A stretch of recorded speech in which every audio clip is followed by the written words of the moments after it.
Salut la compagnie, c'est Jules Melon, et aujourd'hui dans Rapport Ciné Critique, je vais vous parler de la suite d'une comédie française de ma foi assez culte, qui a fêté ses 20 ans il n'y a pas longtemps, d'ailleurs j'en avais fait une vidéo de ce « Mais qui a tué Pamela Rose ?», sobrement intitulé « Mais qui a retué Pamela Rose ?», sorti il y a 11 ans, 2012, et que j'avais vu il y a une dizaine d'années avec un pote, on avait bien ri en mode plaisir coupable.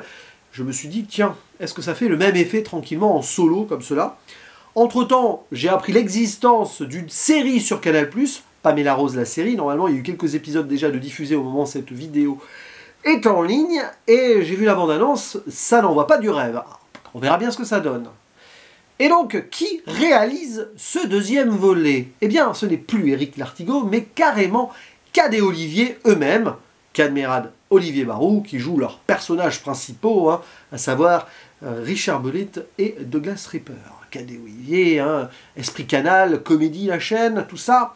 Camoulox, d'ailleurs il y a du Camoulox dans le film. À leur côté, des acteurs peut-être moins connus que dans le premier opus, mais nous avons Omar Sy, qui commençait à être très populaire à l'époque. Laurent Lafitte également, je crois que c'est quand même le premier film où je l'ai vu dans un rôle important, alors qu'il était dans le premier Pamela Rose, dans un rôle très tertiaire d'ambulancier italien. Il y avait également Lionel Abelanski, qui joue ici rapidement un lieutenant, à la fois lieutenant et colonel. Mais surtout, citons la présence d'Audrey Fleurot, qui joue la présidente des États-Unis of America. Ouais. Philippe Levière aussi, de leurs potes de la chaîne Comédie dans le temps. Patrick Bosso, François Morel, qui fait coucou vite fait. De même que Ariel Semenov, qu'on a pu voir dans quelques films de Jean-Marie Poiret, notamment Les Visiteurs. Et Alain Douté, qui interprète le président français. Voilà, et plein d'autres personnes qu'on peut reconnaître vite fait comme cela. Et évidemment, cette suite se déroule une dizaine d'années après, où Bolite et Ripper se sont un petit peu quittés. Ils ne forment plus un duo FBI. Alors, il y en a un qui est resté, Ripper, mais il a pris de la bedaine et il n'est plus sur le terrain. Tandis que Bolite, lui, il a décroché et pense vivre dans une ville parfaite où il est un héros. Mais c'est plus en mode Truman Show. Oh oui, il y a des références à beaucoup de séries, de films, ici encore une fois, comme c'était le cas dans le premier volet, qui était une sorte de parodie de Twin Peaks. Et justement, tiens, parlant de Twin Peaks, au début, j'ai cru qu'ils allaient, enfin, quand je l'avais vu à l'époque, mais même là en le revoyant, nous rejouer Firewalk With Me, en revenant sur place, peut-être pour voir les origines de Laura Palmer. Non, pas. On apprend qu'on a profané sa sépulture et qu'on a volé le cercueil. Donc, le duo se reforme, bon gré mal gré, avec une fuego, évidemment. Dès que Bolite apprend qu'il a vécu 10 ans dans le mensonge, et que Ripper, lui, a vu sa petite amie qu'il avait piqué à Bolite partir avec l'un de ses supérieurs joué par Laurent Lafitte. Bon bref, ce duo se reforme et on va très vite se rendre compte que l'enquête va les mener bien ailleurs. Donc c'est qu'un prétexte, comme le titre n'est qu'un prétexte, et comme d'ailleurs l'histoire globale n'est qu'un prétexte pour faire un film à sketch ici. On va aller voir protéger la présidente des États-Unis of America, qui est elle-même protégée par Omar Sy, et ça va les mener en France dans la deuxième partie du film. Entre-temps, ils sont devenus des héros, parce qu'on croit vers 45 minutes que le film serait presque fini, mais c'est du faux semblant. Je crois qu'ils avaient fait la même blague, plus ou moins, dans le premier film, en faisant défiler le générique final. Il y avait Jean-Paul Rouve, voilà, je me souviens, en plein milieu comme cela. Bon, évidemment, on reprend la même dynamique, le même cocktail, les mêmes plus ou moins tentatives d'humour à cette sauce-là, et on recommence, ce qui probablement n'a pas plu à tout le monde. Je sais que ce film a été détesté par certaines personnes, oui, j'en ai vu certains mettre 1 sur 10 sur Sens Critique. Eh bien moi, je l'affirme, je l'aime toujours ce film. Alors moins que le premier, moins abouti parce qu'il y a le truc de répétition là, même si c'est basé sur l'humour de répétition. On est quand même content de les revoir déblatérer des conneries. Limite, on peut anticiper les sketchs par moment. C'est pas si idiot que ça, c'est un peu ludique. Mais ça fait mouche parce que l'écriture est là.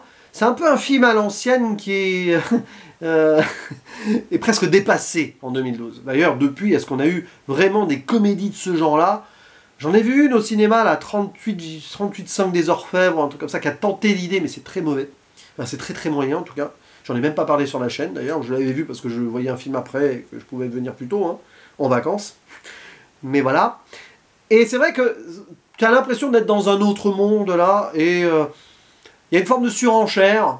C'est vrai que là, on n'est plus dans un huis clos d'une petite ville, mais on va vraiment voyager. On est à Washington, d'ailleurs, ils ont tourné à Washington certaines scènes avec la Maison Blanche. Puis après à Paris, tout ça. Il y a un côté un peu grandeur, un film un peu hollywoodien sur ce point-là. On sort du passage de série, même si on est à un moment un peu dans 24 heures chrono, hein, avec le compte à rebours.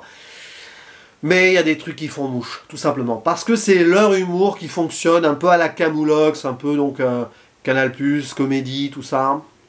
Et c'est quelque chose qui me plaît dans ce duo-là. Et ils ont conscience de ce qu'ils font. C'est méta, c'est même presque un hommage à eux-mêmes. Par moments, ça peut être agaçant. On brise le quatrième mur. À un moment, on voit le scénario du film quand il est chez le révérend. À un moment, il y a un serveur à Paris qui dit à Cad qu'il tourne trop, conscient qu'il commence à être très populaire, mais voilà. Et il joue plusieurs personnages. Par exemple, des commentateurs de catch, mais moi, je trouve, parodie de Hulk Hogan en plus. Mais bon, moi, je trouve ça tordant, en fait.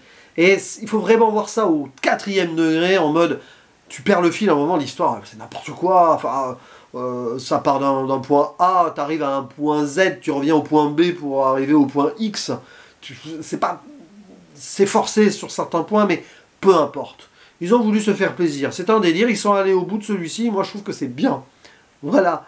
Et j'aime bien aussi l'idée la parodie de trucs américains, donc c'est des Américains qui parlent français, mais une fois qu'ils arrivent en France, ça parle en français plutôt comme ça, ou ils parlent anglais, yippee yippee yay motherfucker et tout. Bah, c'est idiot, mais c'est drôle. C'est très drôle en fait. Et ouais, plus c'est bête, plus c'est drôle, plus ça me plaît des fois. Hein. Il faut pas en demander trop. Dans la comédie pure, autant que ça lâche complètement les chevaux. Et ici ça marche. Voilà. Bon, je vais vous faire l'impasse de tout ce que j'ai repéré comme référence. Bon, j'en ai parlé quand même, Truman Show un petit peu, 24 heures chrono, oui. Mais bon, à un moment, il y a Tom Cruise qui doit jouer Mère Teresa. C'est l'humour à la Zaz, ça. C'est l'humour à y a-t-il un pilote ou y a-t-il un président pour... Voilà. Hein. Mais ça reste amusant. Voilà, François Morel qui va creuser à lui tout seul, visiblement, un tunnel sous l'Atlantique. Ça n'a aucun sens. Mais j'aime bien cette idée-là. C'est du Camoulox. Voilà. Bon, ils regardent Camoulox, ils sont contents aussi. Enfin, voilà, donc il n'y a rien de plus à dire, si ce n'est que la musique est quasiment aussi sympa que le premier film, mais moins présente. Et je suis sûr que c'est le même compositeur, je vérifie, pas du tout.